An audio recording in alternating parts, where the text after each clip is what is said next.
नमस्कार दोस्तों, डेट है आज की 16 अप्रैल 2021। स्वागत है आपका डेली करंट अफेयर क्लासेस में। इस क्लास में हम 16 अप्रैल के मोस्ट इंपोर्टेंट करंट अफेयर को कवर करेंगे और इस वीडियो को आप आखिरी तक देखिएगा। हमारी जो इंडियन पॉलिटी की सीरीज चल रही है जिसमें हमने अभी तक 4 क्लासेस को कवर कर लिया है और आज हमारी ये 5वीं क्लासेस है जिसमें हम पार्लियामेंट के कुछ बेसिक कंसेप्ट को समझेंगे। और देखो 16 अप्रैल के ये जो 10 करंट अफेयर हैं इनकी पीडीएफ आप टेलीग्राम चैनल से डाउनलोड कर लीजिएगा। टेलीग्राम चैनल का लिंक डिस्क्रिप्शन बॉक्स में आपको नीचे मिल जाएगा। तो चलो अब इस क्लास को हम स्टार्ट करते हैं, लेकिन उससे पहले ये देखिए आप हमारी जो लास्ट 6 मंथ की करंट अफेयर की सीरीज चल रही है जिसमें हम अक्टूबर 2020 से लेके मार्च 2021 तक के most important selected current affair को कवर कर रहे हैं। इसका पार्ट फर्स्ट और पार्ट सेकंड ये दोनों अपलोड हो गए हैं और इस वीडियो में हमने इंडियन पॉलिटी के उन सभी इंपॉर्टेंट टॉपिक को कवर किया है जहां से क्वेश्चन हर गवर्नमेंट एग्जाम में पूछा जाता है और इन तीनों वीडियो का लिंक आपको डिस्क्रिप्शन बॉक्स में नीचे मिल जाएगा। तो चलो अब आज की क्लास को हम स्टार्ट करते हैं।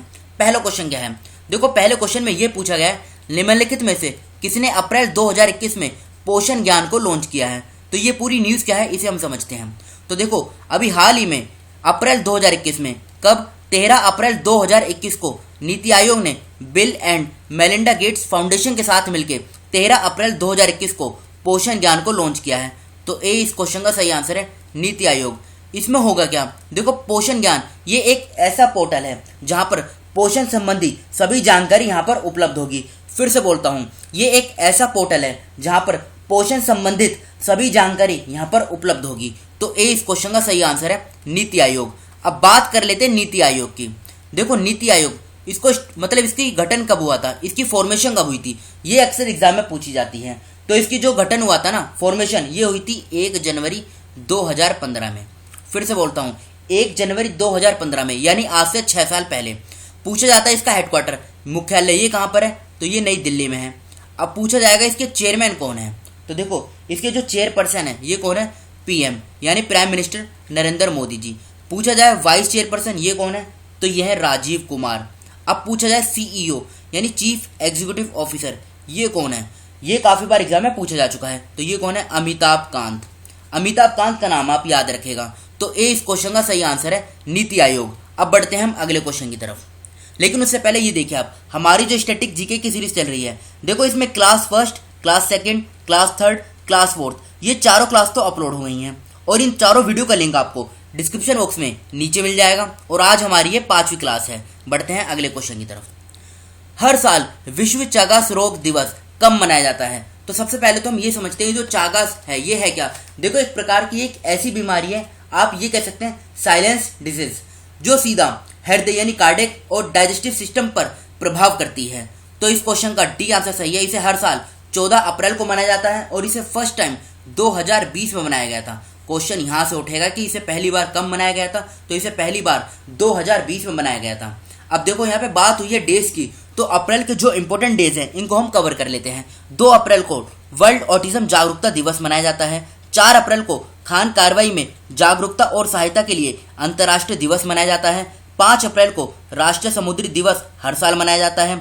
6 अप्रैल को विश्व शांति के लिए खेल का अंतर्राष्ट्रीय दिवस यानी IDSDP मनाया जाता है। 7 अप्रैल को प्रत्येक वर्ष विश्व स्वास्थ्य दिवस मनाया जाता है। 10 अप्रैल को विश्व होम्योपैथी दिवस मनाया जाता है।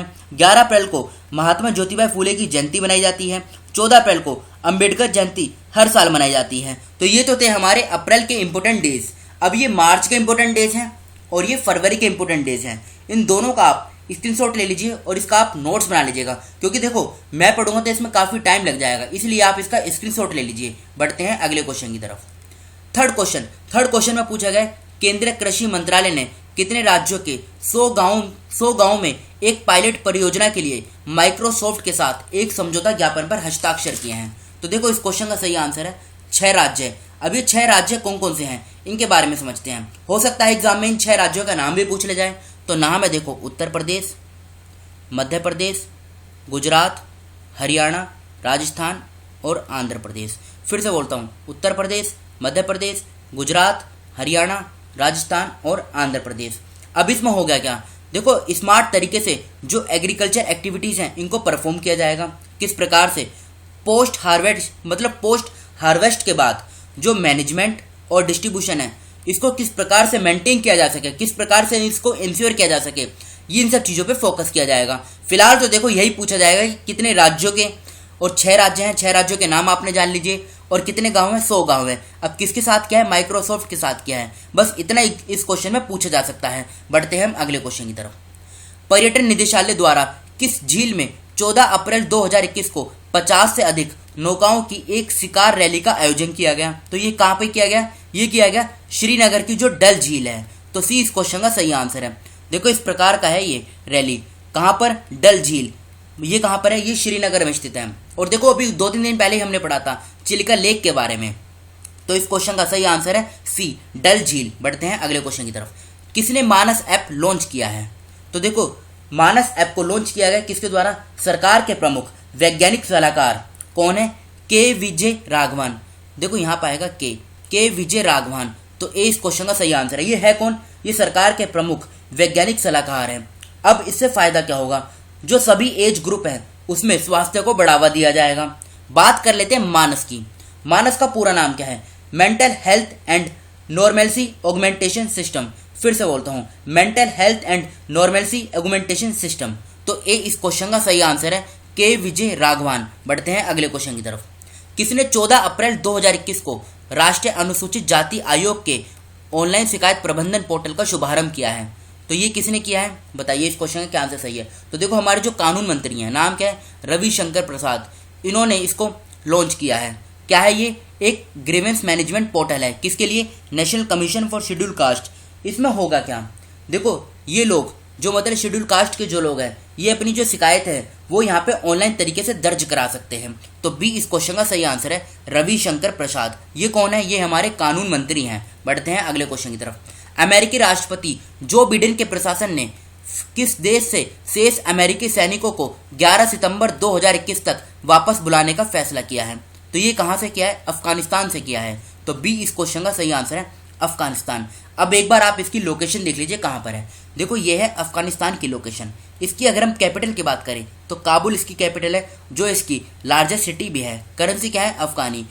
राष्ट्रपति कौन है, अशरफ गनी। याद रखेगा इसकी सीमा भारत के साथ लगती है, जो पीओके वाला एरिया है ना उसके साथ लगती है। अब देखो क्वेश्चन पूछा जाता है, क्या चाबार पोर्ट ये अफगानिस्तान में है?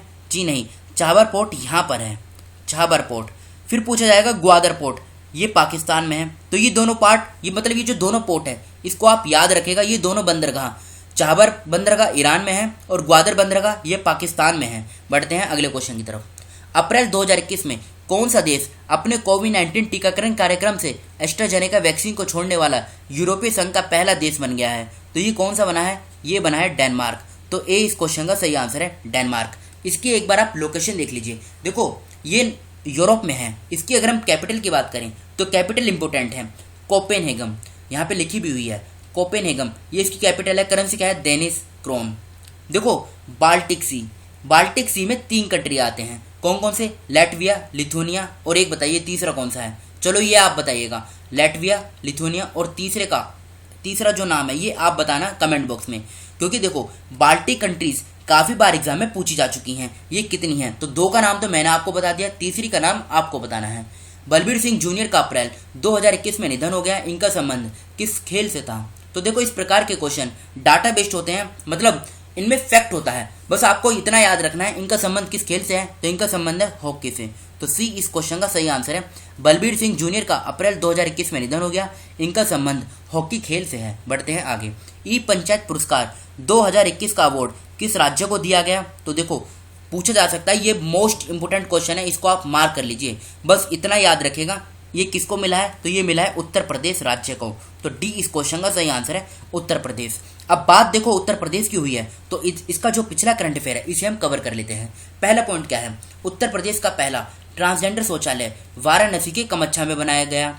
उत्तर प्रदेश जल्दी काला नमक चावल के नाम से प्रसिद्ध 20 टन बुद्धा चावल की खेप सिंगापुर में भेजने को तैयार है। वाराणसी में फूलों, सब्जियों और बागवानी का 2 दिवसीय उत्सव आयोजित किया गया। सरस आजीविका मेला 2021 का उद्घाटन ये उत्तर प्रदेश में किया गया। उत्तर प्रदेश के मुख्यमंत्री ने 27 बिजली सब स्टेशनों का उद्घाटन किया। अर्जुन सहायक सिंचाई परियोजना उत्तर प्रदेश में लॉन्च की गई। उत्तर प्रदेश में काला नमक चावल महोत्सव आयोजित हुआ। उत्तर प्रदेश के मुख्यमंत्री ने महिला योद्धाओं के नाम पर 3 पीएसी महिला बटालियन स्थापित करने की घोषणा की। मार्च 2021 में उत्तर प्रदेश के मुख्यमंत्री ने किसान कल्याण मिशन के हिस्से के रूप में यूपी एफपीओ शक्ति पोर्टल की शुरुआत की। मार्च 2021 में उत्तर प्रदेश सरकार ने कुशीनगर जिले में केले महोत्सव का आयोजन किया। उत्तर प्रदेश के मंत्रिमंडल ने 2 और शहरों को पुलिस आयुक्तालय में बदलने के लिए अपनी मंजूरी दी। उत्तर प्रदेश के कौशाम्बी जिले को कोरोना मुक्त घोषित किया गया। गुड़ महोत्सव का उद्घाटन 6 मार्च 2021 को उत्तर प्रदेश की राजधानी लखनऊ में किया गया। उत्तर प्रदेश सरकार ने मिशन शक्ति का दूसरा चरण शुरू किया। तो ये तो थे हमारे आज के करंट अफेयर। कल के क्वेश्चन जो आपसे पूछे गए थे, हाल ही में लुप्त प्राय इरावेडी डॉल्फिन की संख्या किस स्थान पर बढ़ी है? तो ये चिल्का झील में बढ़ी है। ये कहाँ पर है? ये उड़ीसा में स्थित है।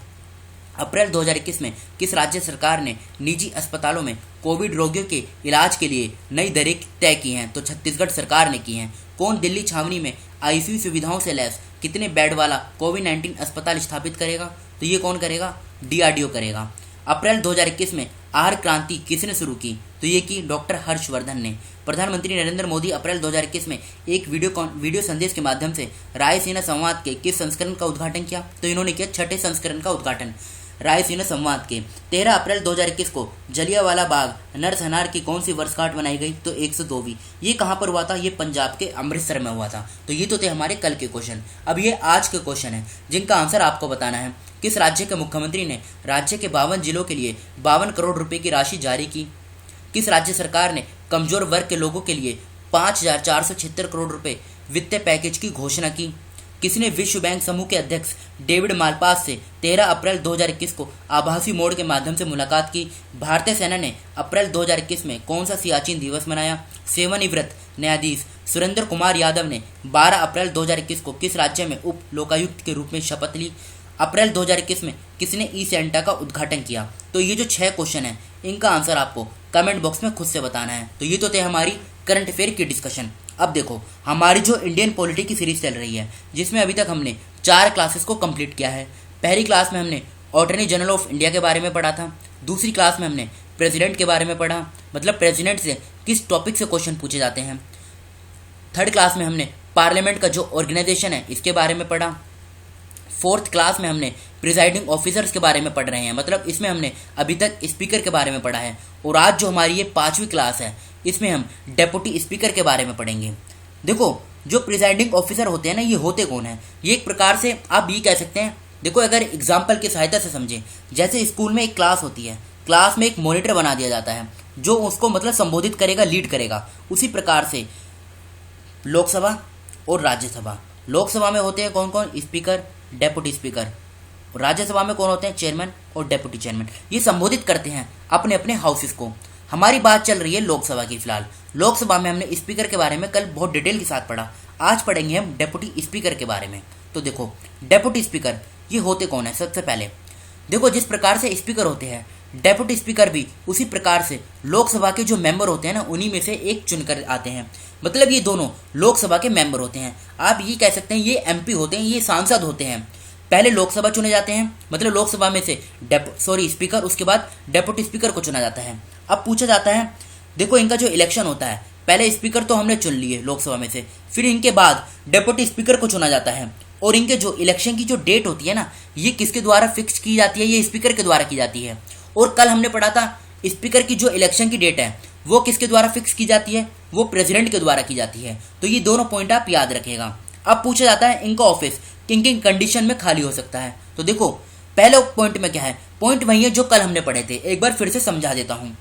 ये दोनों लोकसभा के मेंबर होते हैं। अगर ये किसी कारण मतलब लोकसभा के जो मेंबर है वही बनने लायक ना रहे किसी कारण, तो इनका ये जो ऑफिस है डेप्यूटी स्पीकर की पोस्ट ये अपने आप खाली हो जाएगी। सेकंड पॉइंट, अगर ये अपना त्यागपत्र किसको दे दें? देखो यहाँ पे आएगा स्पीकर, ये अपना त्यागपत्र स्पीकर को देते हैं। जो स्पीकर होते हैं वो डेप्यूटी स्पीकर को देते हैं और डेप्यूटी स्पीकर ये स्पीकर को देते हैं। थर्ड पॉइंट में ये है, अगर इनके लिए मतलब इनके रिमूवल के लिए कोई रिजोल्यूशन उसको लाना है हाउस के अंदर, तो इन्हें 14 डेज का नोटिस दिया जाएगा, एडवांस नोटिस, कि हाँ भैया हम आपको हटा रहे हैं, इसलिए अगर आपको अपने बचाव में कुछ भी करना है तो वो स्टेप आप ले सकते हैं। तो ये तो हमने कुछ इंपॉर्टेंट पॉइंट्स की बात करी। फोर्थ पॉइंट में क्या है, देखो जो डेप्यूटी स्पीकर होते हैं ना, ये अगर स्पीकर का ऑफिस खाली है, मतलब किसी कारण से वो नहीं है, तो ये उनकी जगह ले सकते हैं, मतलब उनकी जो ड्यूटी है उनको ये परफॉर्म करते हैं। जिस प्रकार से दोनों हाउसेस की जो जॉइंट सिटिंग होती है उसको स्पीकर संबोधित करते हैं, उसी प्रकार से डेप्यूटी स्पीकर भी अगर स्पीकर नहीं है तो उस जॉइंट सिटिंग को वो प्रिसाइड करेंगे, और ये डायरेक्टली रिस्पॉन्सिबल होते हैं सीधा हाउस के लिए, क्योंकि ये हाउस के मेंबर होते हैं। अब देखो, स्पीकर की मतलब जैसे स्पीकर होते हैं उसी प्रकार से डेप्यूटी स्पीकर ये हाउस को प्रिसाइड करते हैं, लेकिन ये फर्स्ट इंस्टेंस उसमें वोट नहीं डाल सकते हैं। मतलब देखो, अगर वोट डाली जा रही है नॉर्मल कंडीशन में तो ये वोट नहीं डालेंगे फर्स्ट इंस्टेंस में। ये वोट कब डालेंगे?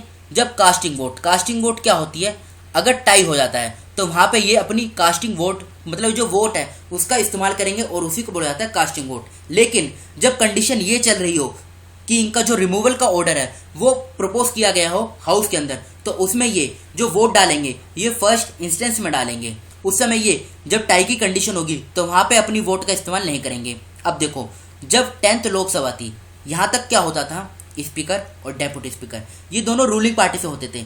जैसे आज की सरकार में जो प्रेजेंट गवर्नमेंट है, दोनों आप एग्जाम्पल की सहायता से ये समझ सकते हैं कि ये जो स्पीकर और डेप्यूटी स्पीकर है ये उसी पार्टी से होंगे जो पार्टी सत्ता में होगी।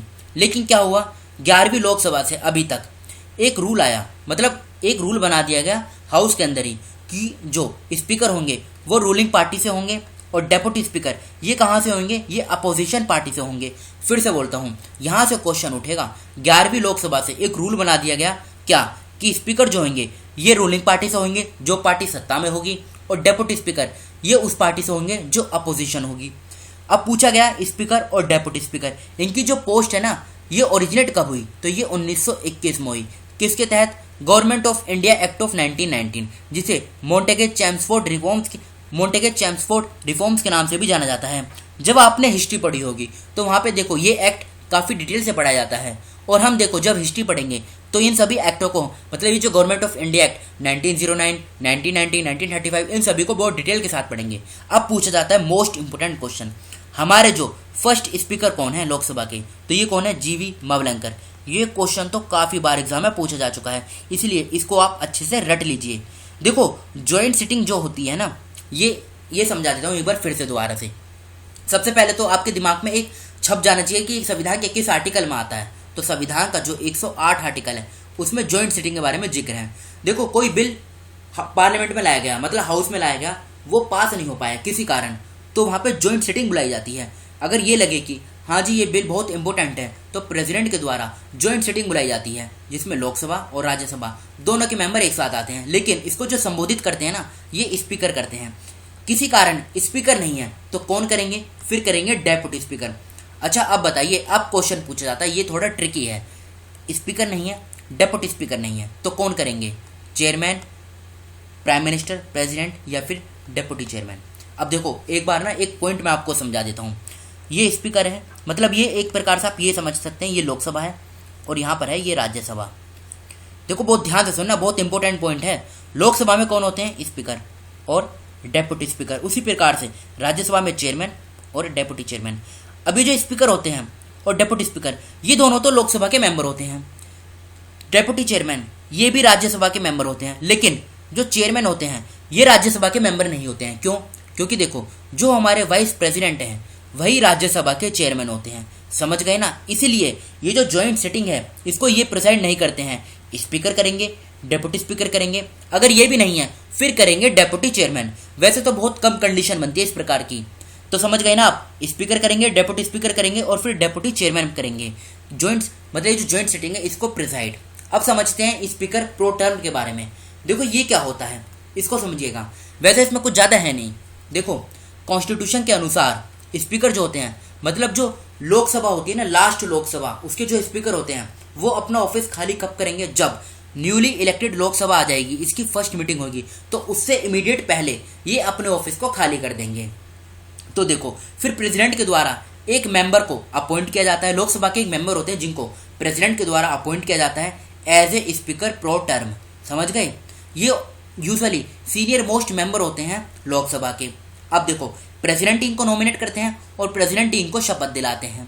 इनका काम क्या होता है, देखो स्पीकर प्रो टर्म जो होते हैं ना, इनके पास स्पीकर की जैसी सभी पावर होती हैं, ये प्रिसाइड करते हैं first sitting of the newly elected Lok Sabha को। इनका मेन ड्यूटी क्या होती है, मेन काम होता है जो नए मेंबर आते हैं उनको शपथ दिलाना। और देखो, जब नया स्पीकर इलेक्ट होके आ जाता है लोकसभा के अंदर, तो ये जो स्पीकर प्रो टर्म होती है, ये जो ऑफिस होता है ये खाली हो जाता है, मतलब ये सीज हो जाता है एग्जिस्ट के लिए। आप ये कह सकते हैं ये जो ऑफिस होता है ये टेम्परेरी होता है, कुछ ही दिनों के लिए होता है। तो समझ गए ना। तो आज देखो, कल तो हमने पढ़ा था स्पीकर के बारे में, आज हमने डेप्यूटी स्पीकर और स्पीकर ये जो प्रो टर्म है इसके बारे में पढ़ा। कल हम चेयरमैन और डेप्यूटी चेयरमैन के बारे में पढ़ेंगे। देखो, इस प्रकार से क्या होगा, थोड़ा थोड़ा अगर हम टॉपिक को बहुत डिटेल के साथ कवर करेंगे तो आपकी जो इंडियन पॉलिटी है ये पूरी बहुत अच्छे तरीके से कवर हो जाएगी। और देखो, अगर आपको ये अच्छे तरीके से रटना है तो इस वीडियो को आप एक दो बार दोबारा देखिएगा, जिससे आपका एक भी पॉइंट छूटे ना। और देखो, क्वेश्चन यहीं से पूछा जाएगा, इससे बाहर क्वेश्चन नहीं आएगा, इस बात की पूरी गारंटी है। तो फिलहाल इस डिस्कशन को हम यहीं पर रोकते हैं। Thank you.